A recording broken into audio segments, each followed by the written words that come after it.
Welcome to this very important meeting of the Foreign Policy Association. I'm Noel Latif, president of FPA, and I'm delighted that we have an outstanding panel this evening to discuss the one-year anniversary of the Russian invasion of Ukraine. We're fortunate to have with us the Honorable Adrian Kubicki, Consul General of the Republic of Poland here in New York City. Simon Shuster of Time Magazine, who is the author of the cover story, the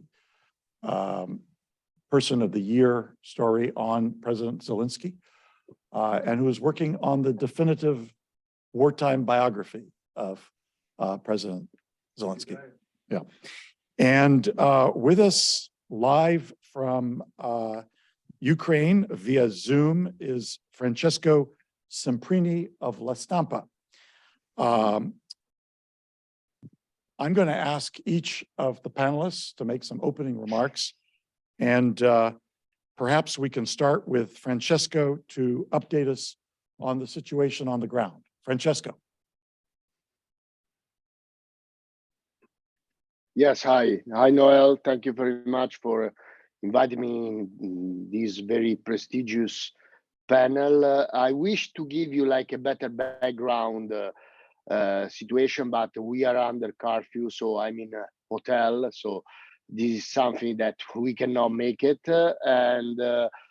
First of all, I'm in Kiev, and just an update, a last-minute update. We are under attack of cyber attack. So the situation with the internet and with electrician charge is very weak, and that's why we think that something is going on, probably in the night or tomorrow. Probably something is going on. Probably we will under an attack, as you know, many people say that was the answer that Vladimir Putin said with the mission of Joe Biden did like 2 days ago here. What the situation here? We had a very busy days in the last 3 days. We had the mission of U.S. President Joe Biden, and then we had the mission of Italian Premier Giorgia Meloni. And this is something very important from a political point of view, because Joe Biden sent 3 important messages. The first one is that United States is the leading country of the coalition that support Ukraine, and it will be a coalition that will support Ukraine forever, basically. I mean, he said that we will support Ukraine as long as it is necessary to win the war. And this is something very important for President Zelensky. Why? From international point of view, because Zelensky is, made himself like, you know, the president of war. From an internal point of view, because Zelensky said to the Ukrainian people that he is the person that can lead the country to win this war. And second and third point is a red line that President Biden drew against President Putin. He said, "I'm here. If you want to hit this city, this capital city, if you want to hit this country, you're gonna hit basically the Western countries. You're gonna hit the United States." And this is very important from a political point of view, because nevertheless, Ukrainian is supported by a very extensive coalition, 50 countries from Atlantic to the Pacific Ocean. So never like this in this time, Ukraine has been supported by this very huge coalition of country, of leader.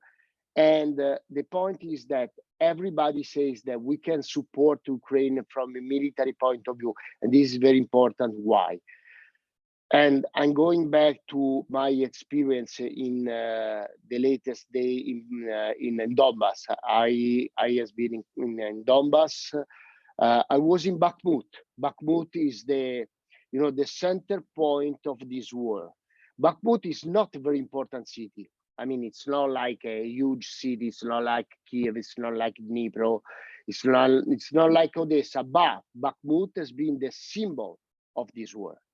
So if the Russian try to push in Bakhmut, Ukrainians say that they will have to make count with the Ukrainian resilience, with the Ukrainian resistance. The point is that Bakhmut has been the symbol of this war in this particular moment. What I mean, I've been covering Ukraine from the beginning of the war.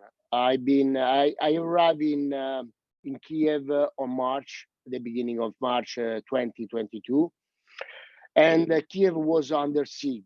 That means there was under attack of Russian troops. I remember clearly that every single night I was here, there was alarm about bombing, about missiles, about everything. I remember because I went in Bucha, I went in Irpin, I went in Ostomel. I remember the Russian troops trying to push Kiev, try to get Kiev. And that is, I think, one of the underestimation that Putin made. Putin tried to, send this attack on Ukraine because he was sure to get Ukraine in 3 days, 4 days, 5 days, a week, 2 weeks. And that was the most important mistake that he made. Why? First of all, President Volodymyr Zelensky. Vladimir Putin was sure that Zelensky left the country in a while. And this was the big mistake. President Zelensky stayed here. He wore like the camouflage wearing. He became the president of the war. He started to gather consensus all around the world, and he created a coalition of Western countries that support him, not only from a political point of view, but from a military point of view. And this is the biggest mistake that Putin made. I remember the days in March 2022 that Kiev was under attack, but I remember the courageous military, Ukrainian military that responds to this attack in a very brave manner. And I mean, this was a very singular situation because everybody was sure that in a way or in another, Russian were coming in Kiev. And I remember where the time that everybody says, wow, okay, the military, the Ukrainian position is trying to defend this country, and they made it. And they made it. This is something that it remain in the history of Ukraine. Then Putin changed his strategy. He dropped the siege on Kiev, and he went on the Donbass on the south, and he changed strategy. This war is a particular war because it's a war that make together like a traditional point of war, like First World War, like the trench war. But it's also a war that it's a very futuristic war, the info war, the cyber war, the drone war. So it's a very complicated war. But what can I say? What I saw on the trench, on the first line, on the front line, that Ukraine made an opposition that Putin didn't expect. So what does it mean, this? How can this war last? This is very point. Giorgia Meloni came here like 2 days ago, and everybody asked her, I mean, you talk about supporting Ukraine, giving a weapon to Ukraine, but you didn't talk about peace. And she said something very important. No, we talk about peace, but the point is we have to agree what does it mean peace, because if peace is let Russia win the war, this is not peace. If peace means that Ukraine have to giving land to the Russian, is not peace. What is peace? Peace is something that has to involve, first of all, Ukrainian. This is why it's the message is why that if we want to talk about peace, and especially in Italy, we talk about peace. Everybody says that we cannot support Ukraine forever. We spend a lot of money. We are lowering our strategic weapons because of Ukraine. But the point is peace. What does it mean? Peace means that we cannot allow Russian to make whatever they want. Ukraine is the frontier of Europe. Why this war is very, every Italian, every European feel this war like a war in their home. Why? Because everybody thinks that if Russia get even a meter of land of Ukraine, they can do whatever they want after. This is the worry of Poland. This is the worry of Baltic countries. This is the worry of every single nation in Eastern Europe. And this is something that we have figured out. So this is a war. I don't agree when they say it's a war from Western countries against Russia. No, this is a war about democracy and autocracy. And this is something that we have to figure out, to think why we have to support Ukraine, because it's important that we think that this war is our war. Thank you very much, Francesco. And when you mentioned Poland, I felt that's the segue to our next panelist, the Honorable Adrian Kubicki, who is the Consul General here in New York City. I would note that on the front of the New York Times today, there are two headlines. One reads, Insular Poland opens to wave of newcomers, and refers to the 2 million Ukrainians that have been welcomed to Poland. And the other reads, Biden bolsters NATO alliances on East Flank, and references the meeting in Warsaw. With that, Adrian, maybe you can make some preliminary remarks. Thank you very much. Thank you, Noel, for inviting me over, and to everyone for having us here. I just wanted to start with saying that the Foreign Policy Association will always have a special place in our heart, since it has been established in the exact year when Poland regained its independence in 1918, after over 123 years of Russian occupation.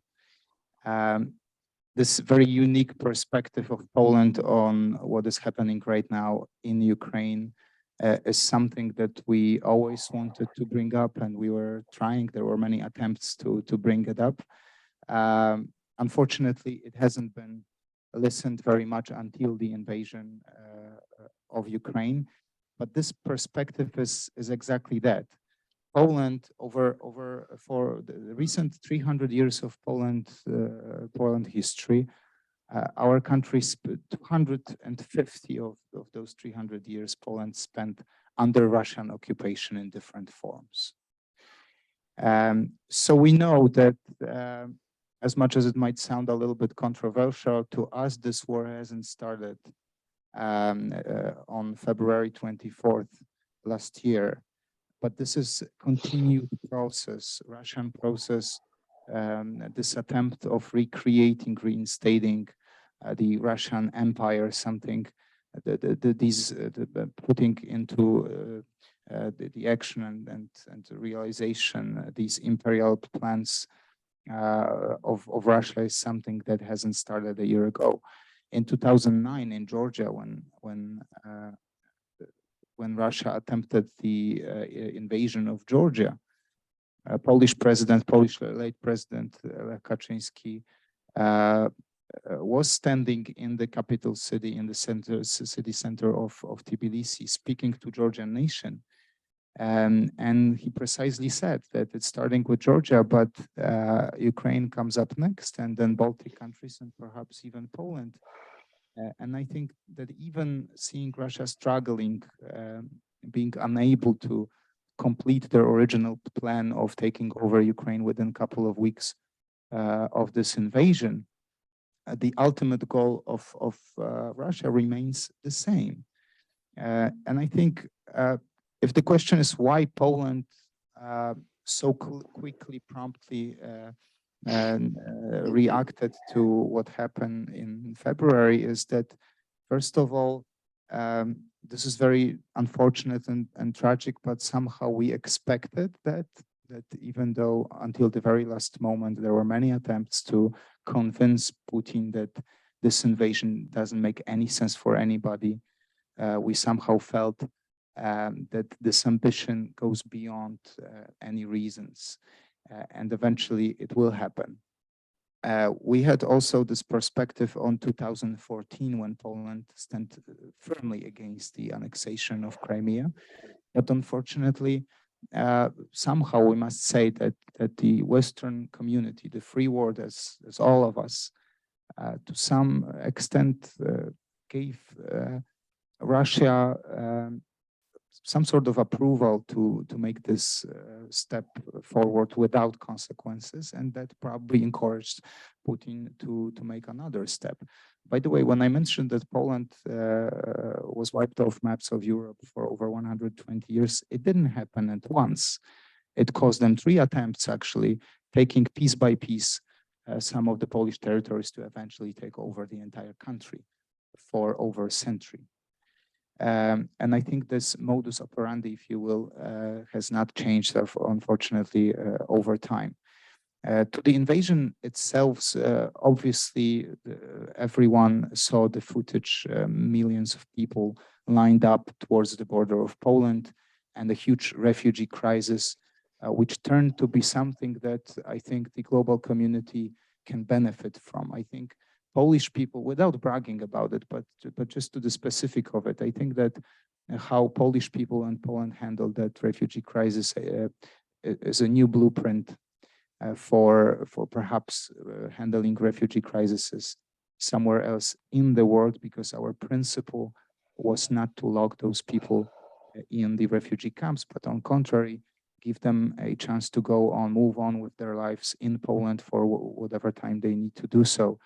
So giving them access to healthcare, granting them something which is equivalent to social security number, giving them opportunity to legally starting working, but because most of these people were women and children, we also wanted to make sure that children can go to schools. So we accepted over 400,000 children to Polish school systems, at the same time giving them chance for as long as it was possible, and as much as it is possible, giving them also access over internet with the Ukrainian education system.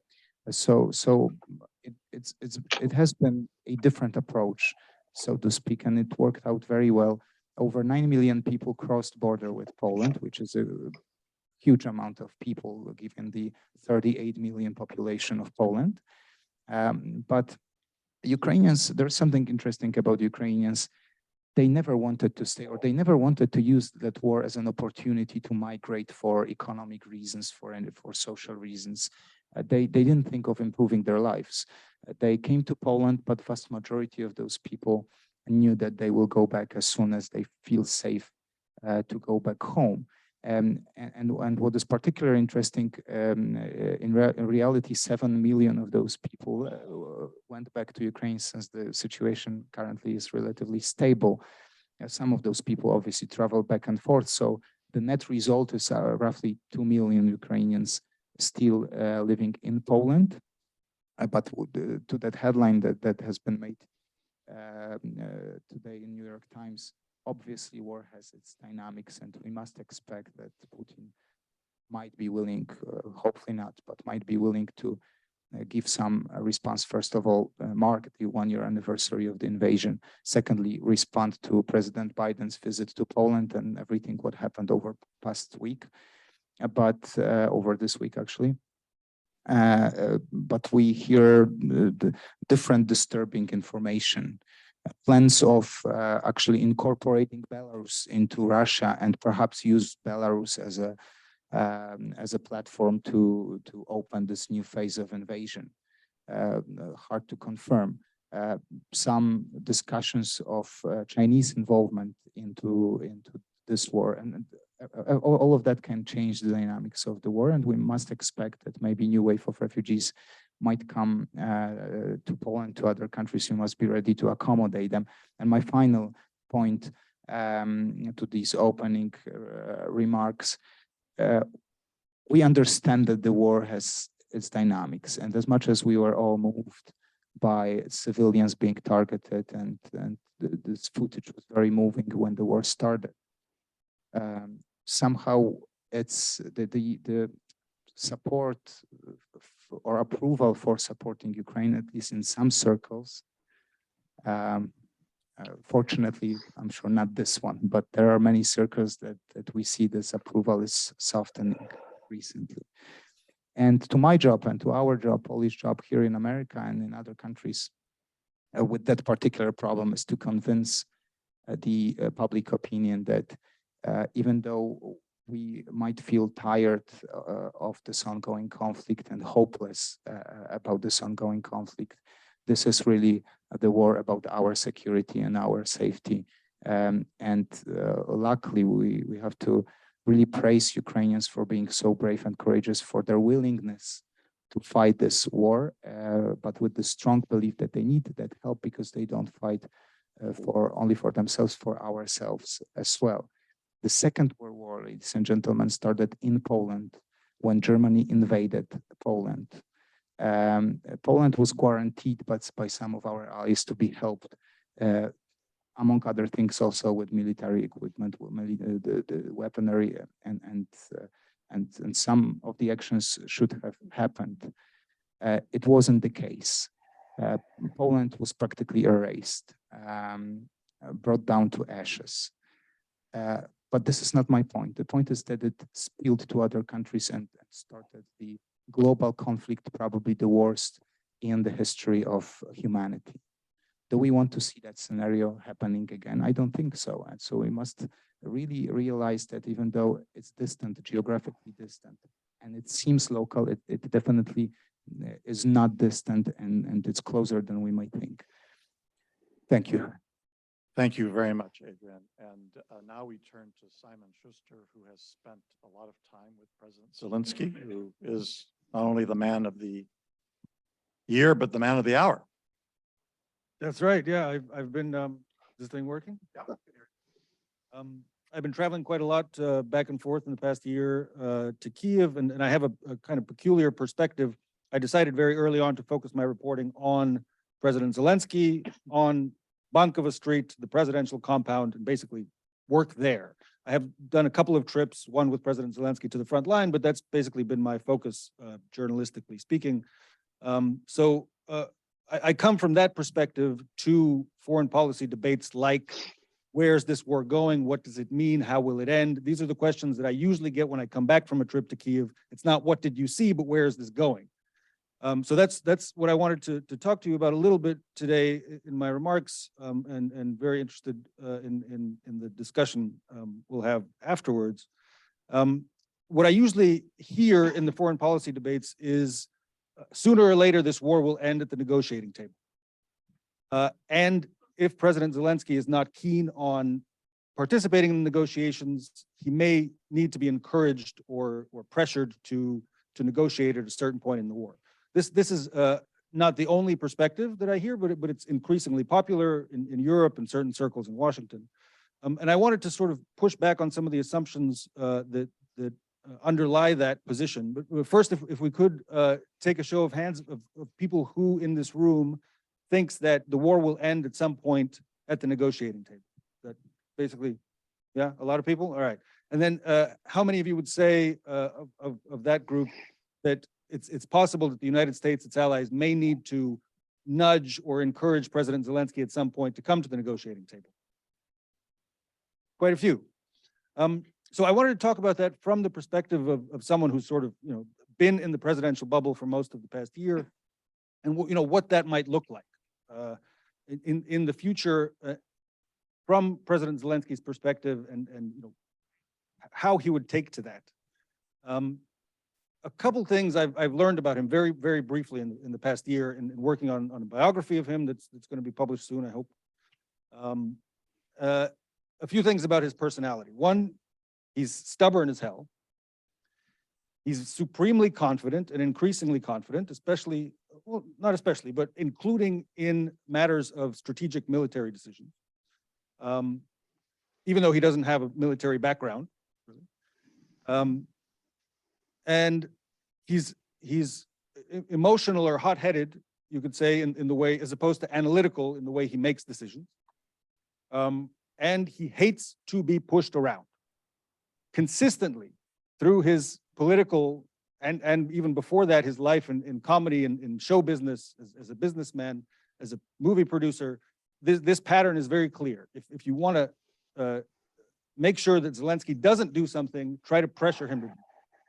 And there, narrowly in the US-Ukraine relationship, there are plenty of examples where the US tried to pressure him to do something, and he did not do it. We don't have time to go into a lot of them, but I wanted to point to one particularly that happened almost exactly a year ago, the Munich Security Conference, February of 2022, a year ago. President Zelensky took his last trip abroad before the invasion began to Munich, and he met with a whole range of Western leaders. He met with Vice President Kamala Harris, who was leading the US delegation, a bunch of prime ministers and presidents of the European Union.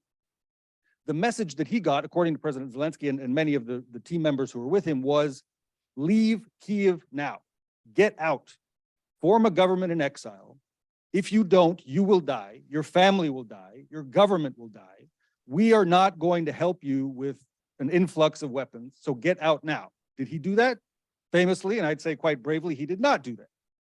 So he did not respond to Western pressure. Now, I mean, now that kind of gets lost a little bit in the way that we talk about President Zelensky and his alliance with the European Union in the course of this invasion. But his decision to stand and fight was made against the advice and against the pressure of his most important allies, including the United States.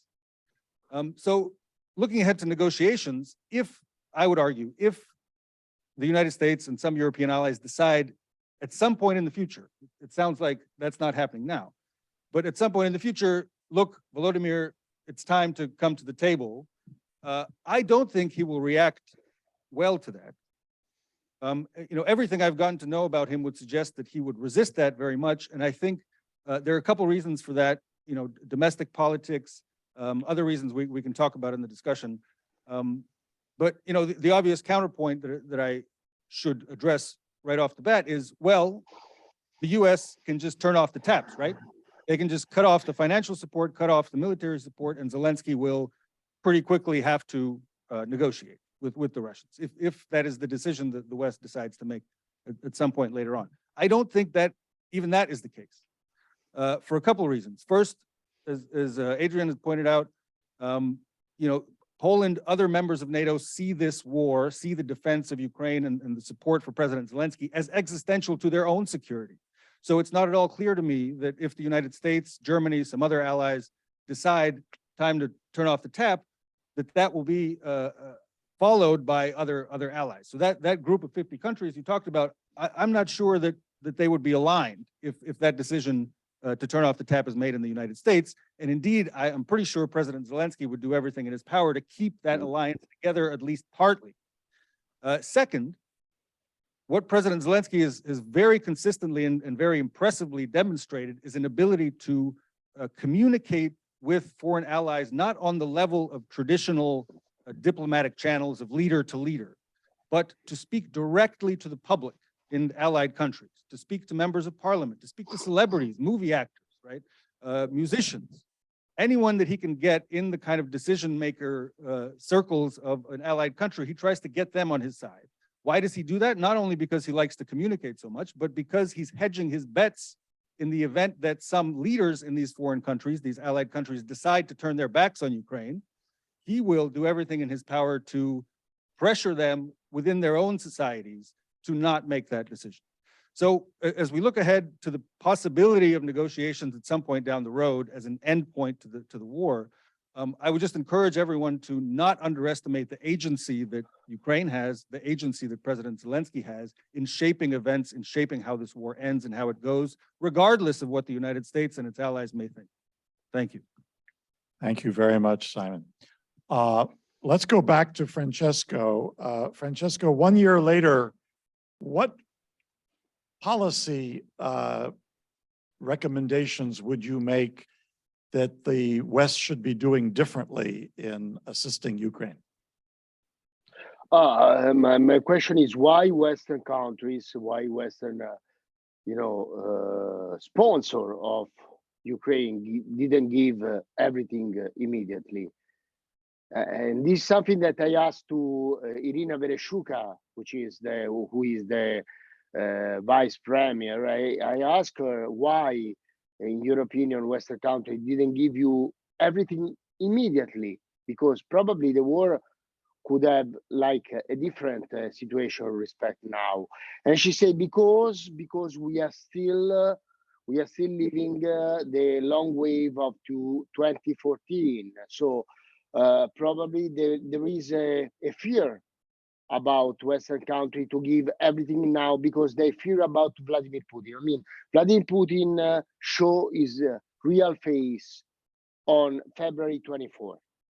So I don't understand why we have every time to negotiate to have new weapons.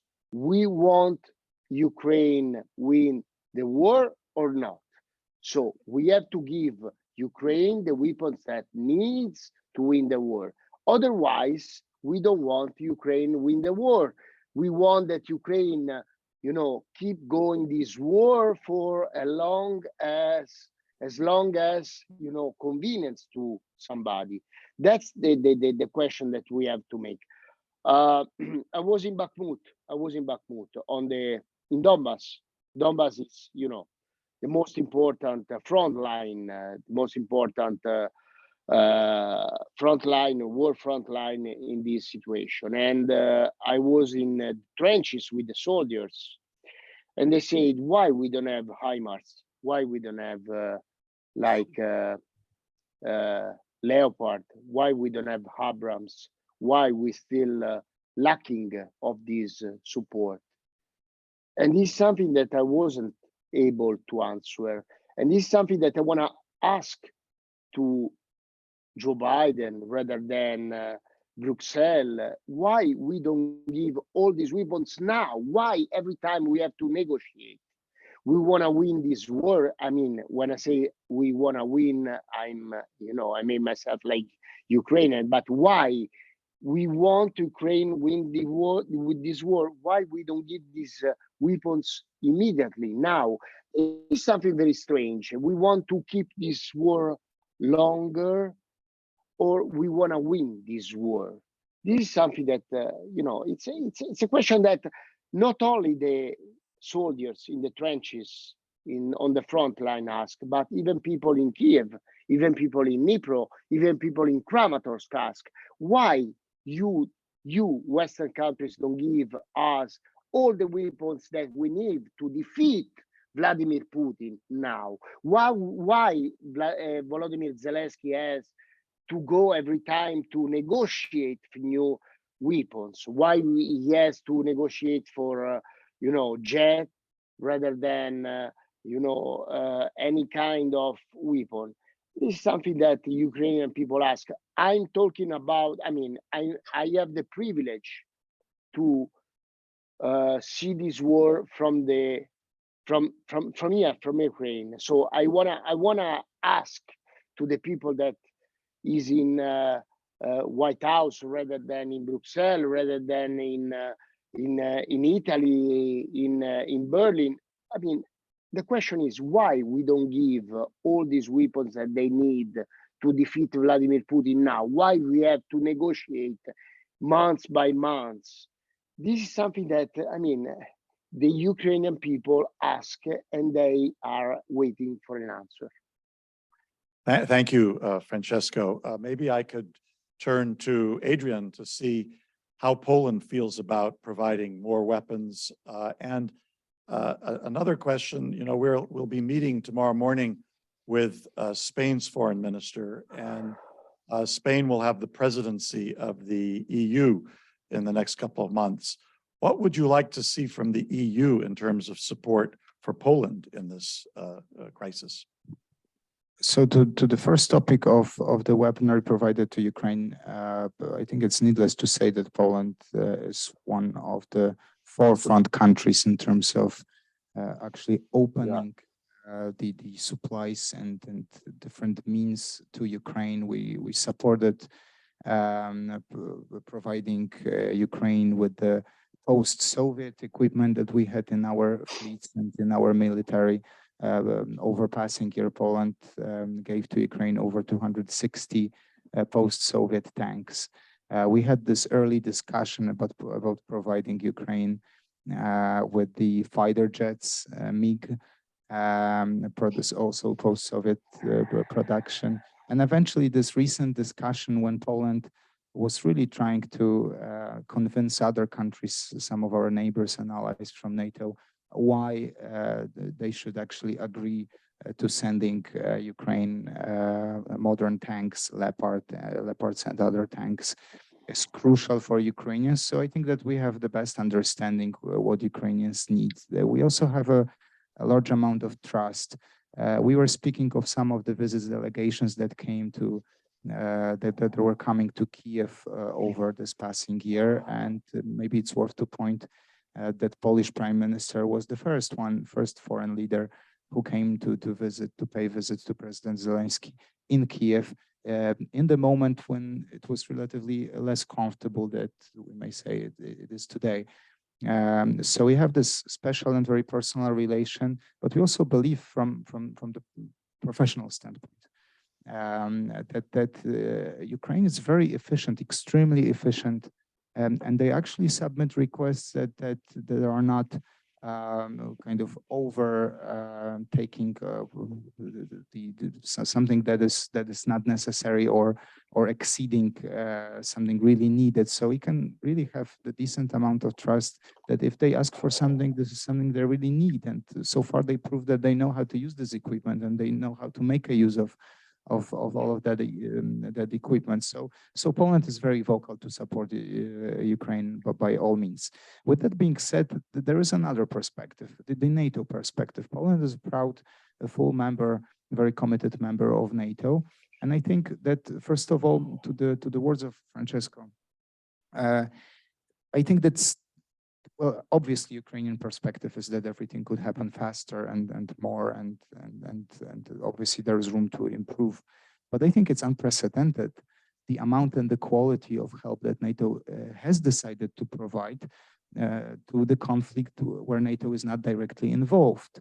And I think that given some of the mistakes that we might have made in the past regarding Russia and maybe somewhere else in the world, we learned the lesson. And I think that one of the qualities that are very specific to NATO right now in that conflict is that we remain united. We have a joint assessment, we exchange intelligence, and we take decisions, perhaps even from Polish perspective, we could have taken some of the decisions more promptly, but I think that the qualities that they are taking accurately. And I think that ultimately, it's also a very important message sent out to Russia that NATO is actually a well-oiled machine, very working together within the alliance is something that must be one of the biggest concerns of Putin, and this is a great quality. Quality of that. The second part of the question on the EU, what would you like to see the EU do vis-a-vis Poland? So I think that there are the same field, the military help that is more decided on the NATO level should have the political approval among the EU countries. So I think that somehow that also translates, and this is also a platform where Poland is very active to convince our partners and our allies from EU that this support is needed. But I think the biggest challenge and something that you should really work closely, maybe even a little bit closer than it is in the present, is how to help Ukrainian and Ukrainians in that humanitarian aspect. How to maybe work on the flow of that help, efficiency of that help, exchange best practices, how to handle some of the specifics, like for instance, thousands of orphans that were either evacuated or just fled Ukraine over passing year. I think this is a big job for European Union, and there is a lot of collaboration going on in that aspect. But we also see that some of the countries might have a little bit different take on different issues, and I think that there is a plenty of room to work on the communication and how to work in this field.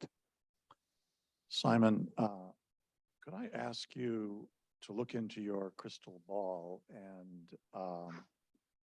predict how and when this tragic war will end?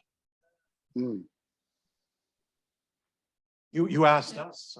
We thought Mr. Zelensky would. Ukrainian victory. But when will this happen? What is victory? Right. I don't know. That's a very hard one. I think maybe a narrower way to think about that question is, when is the point when, negotiations might start to look more reasonable? This thing's working, right? You hear me? So right now, I can tell you certainly that President Zelensky is in no mood to negotiate. Not even. Yeah, exactly. Not even close. And I understand why, because they're making substantial, dramatic gains on the battlefield, right? So when you're doing that, you want to push as far as you can before you sit down at any negotiating table, because you want to negotiate from a position of strength. I think I want to keep my answer brief, but if Ukraine is able to push to the edge of, say, Crimea, to the point of the point where the peninsula is attached to mainland Ukraine, militarily get there, that is perfectly feasible. According to most of the military experts you'd talk to, with enough Western weapons and support, it's doable, especially now from Kherson. It's 100 kilometers from Kherson to the top of Crimea. You could walk there. If Zelensky gets there, I could see that being a point at which he says, "Okay, we've come this far. You want to talk? You want to talk? Let's talk serious conversation without all this bullshit, excuse me, about denazification and demilitarization and all of that. You want to talk? Let's talk. If you don't want to talk, we can keep pushing, because at that point he will have demonstrated that he can, if he wants a push to Crimea." Just one more point why I think that is a kind of Rubicon that he would think about crossing more carefully. Crimea has been under Russian occupation for 9 years now, roughly. So he thinks very hard. The military generals in his circle think about it in military terms. Can we take it? Can we push the military out? Generally, they say, yes, we can. That's possible. Zelensky thinks about it in a further dimension as a politician and as a communicator. How will he communicate with the 2 million residents of that peninsula who have been, as he puts it, often in the Russian information space for 9 years? Brainwashed by Russian propaganda.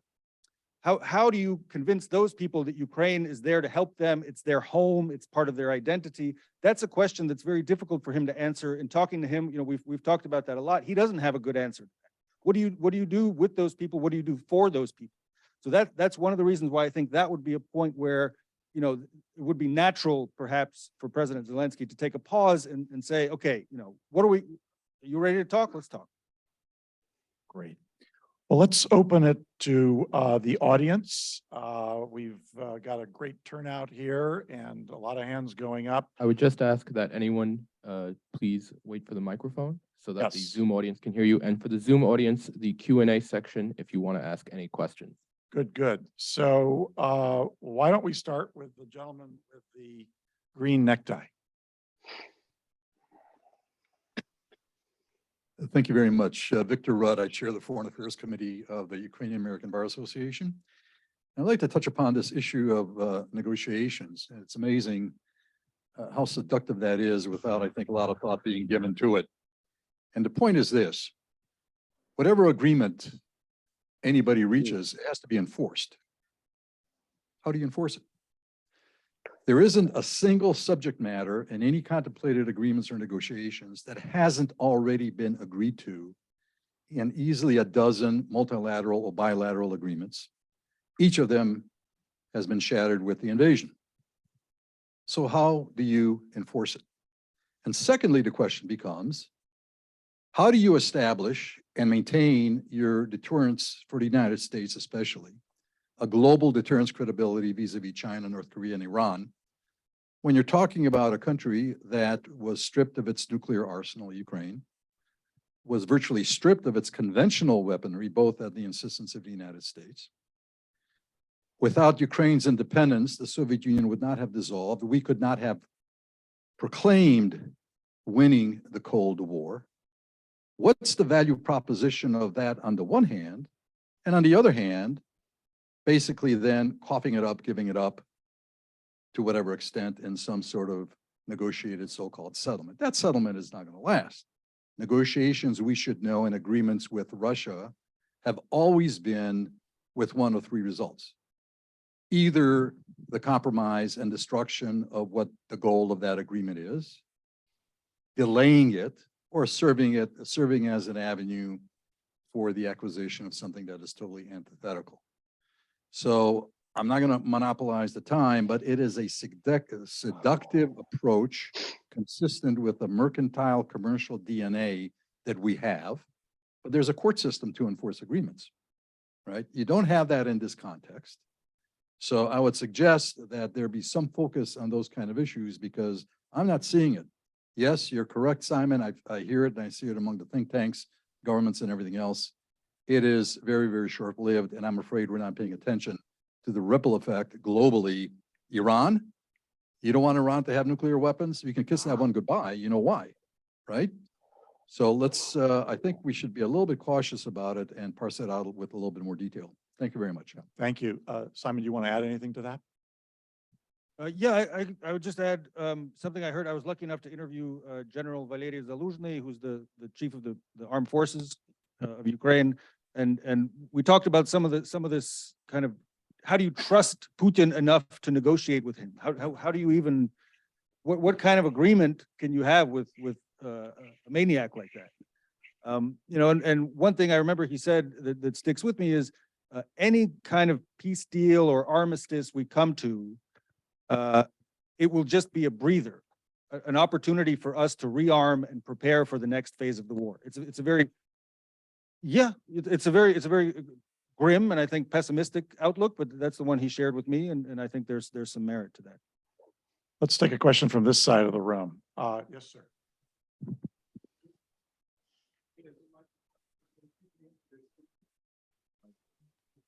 As you described the personality of Zelensky, it doesn't seem to be any different than that of Putin. So how could you ever have peace if both men are hard-headed, will not listen to reason, and both are willing to fight to the bitter end? I definitely don't think that they have much in common. No, I think you know, President Zelensky. I don't know where to begin. Maybe some of the characteristics like stubbornness, hard-headedness, yeah, overconfidence. But I think President Zelensky is not blinded by paranoia, for instance. I don't know where to begin by. He doesn't have an irredentist mission to right. Yeah, he doesn't have an recreate a larger entity. Yeah, he doesn't have an imperialistic outlook on you know, territorial gains or whatever. You know, he's coming at this from a position of defending his homeland, which is fundamentally different to the imperialistic you know, war of aggression that Putin has unleashed. So I really don't see anything but a superficial comparison to be made between the two leaders. let's take a quick. The very back. Just very quickly, I want to thank Francesco Semprini for providing the footage you see behind the speakers. This is footage from Bakhmut, going through, I believe, from about a week ago. So this is footage provided from him just to give you a perspective of what it's like on the ground. Right, we have a gentleman. One of the main rationales that was given by the Russians was the encroachment of NATO on to their borders, and specifically the possibility that Ukraine might become a member of NATO. And once the war ends, do you think it is likely that Ukraine will become a member of NATO? And if that were the case, what are the long-term implications of that for peace and security in the region? Want to take that?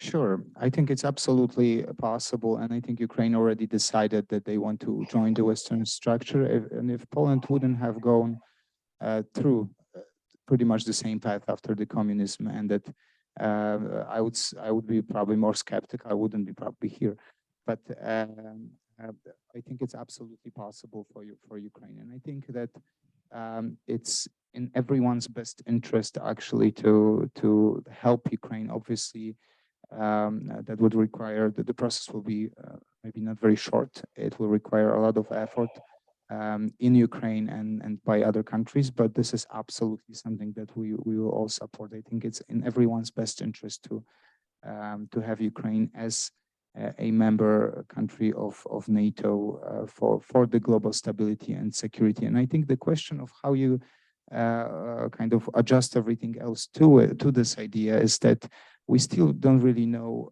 how Russia will look after this war. If I may, I a little bit disagree with you, Simon, thinking that, I mean, you obviously know President Zelensky much more than I, but I don't think that any negotiations at the doorstep of Crimea would be those that would actually end this conflict. I think that we have many years, unfortunately, I'm quite pessimistic, of shaking this boat, and even if we get closer to any form of agreements, I agree that it will be disturbed, and this is a long process after which I think that we might wake up in a world where Russia will look completely different than we might even expect today. This is not that that there is no going back to the situation pre-invasion. I'm sure about that. We'll take a question right from the front row here.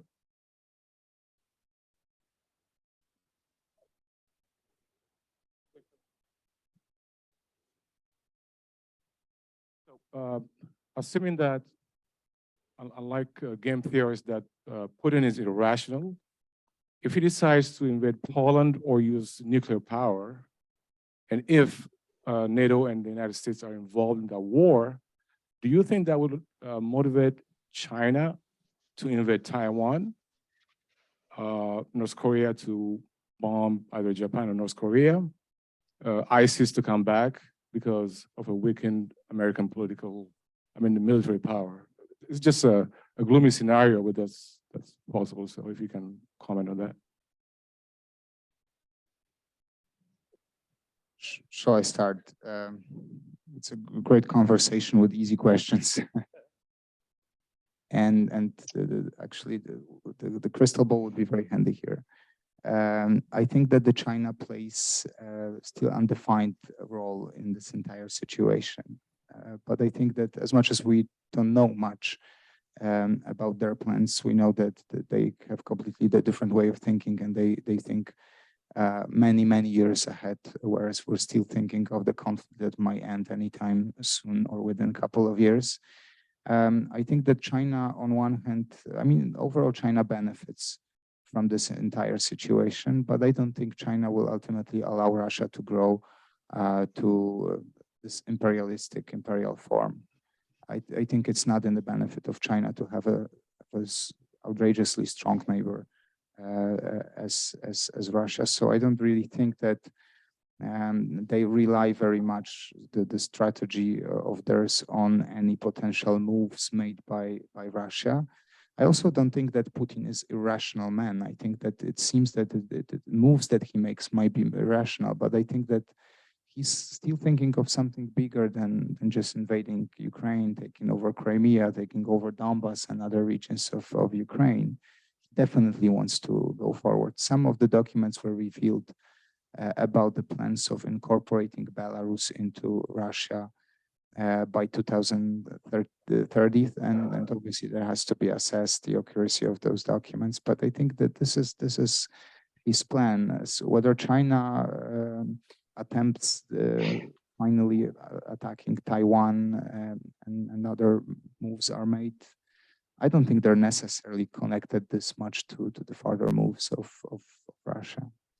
I would just add that, as has been pointed out earlier, the fact that the West did not respond in a very vigorous way to earlier acts of aggression by Putin clearly emboldened him. And I don't want to go into the whole episode, but I was invited on the eve of the invasion of the attack on Grozny to a dinner at the French ambassador's residence to the United Nations. And I was seated on one side of the ambassador, and on the other side was Mr. Lavrov, who was then the foreign minister, was then the ambassador to the UN. And I had watched some CNN footage of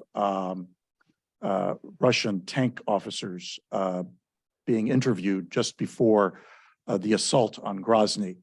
And they were very reluctant. They said, the Chechens are former members of the Soviet Union. And the next, they then proceeded to level Grozny, the most destruction of any city since the end of the Second World War. So I was sitting there with Lavrov, and I asked in front of 40 people at this dinner a rhetorical question. I asked, have we not evolved since the Punic Wars when Rome leveled Carthage? And Lavrov looked down at his plate and he said, the Chechens have been bad and they will get what they deserve. So, maybe had the West reacted more vigorously then, he would not, as I say, have been emboldened. So foreign policy actions, they do have long-term consequences or inactions. We have one question from the chat directed towards Francesco. This is from Linda. Agree that we are too slow to provide for war needs. What would he, Francesco, suggest are the most important things needed now? And then let's not avoid the state of war by discussing negotiation when Putin will not negotiate. So what do you think from your perspective, Francesco, is what the Ukrainians need most right now from the West? Hard weapon. They need hard weapon. I was in Bakhmut, I was in, yeah. Try again. Okay. Okay, perfect, sorry. They need weapon, with heavy weapon. They need heavy weapon.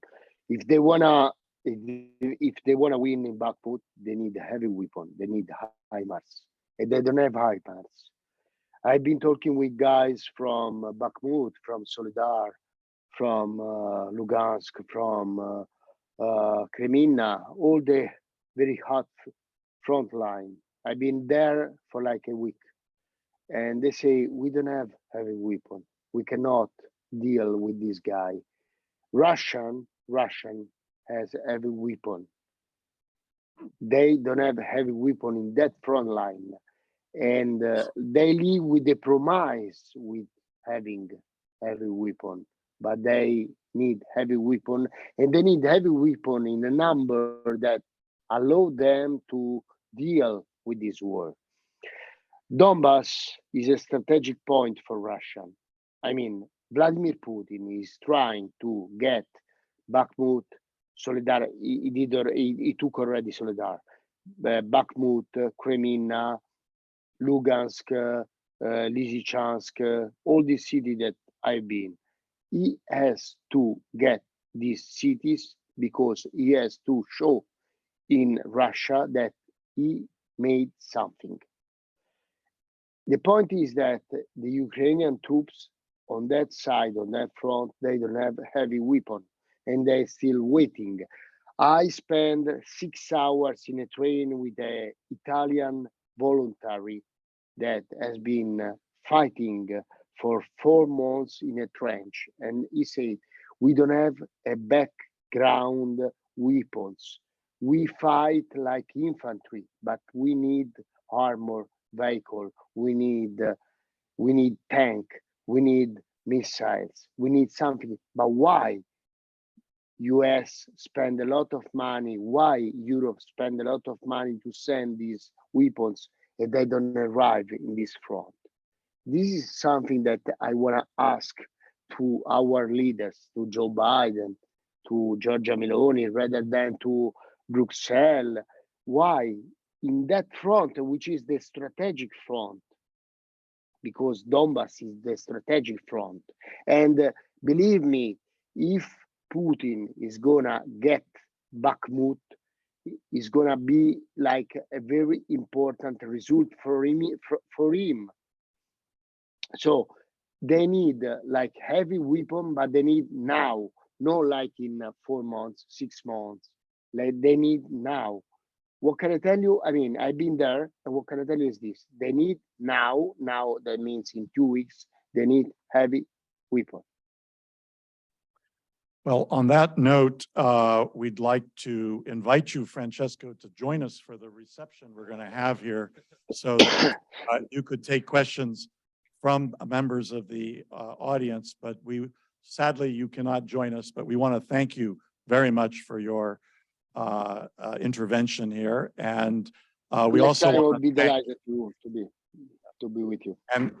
and we do have Adrian Kubicki and Simon Schuster, who hopefully will stay for us with us for the reception. So please join me in thanking them as well. Thank you.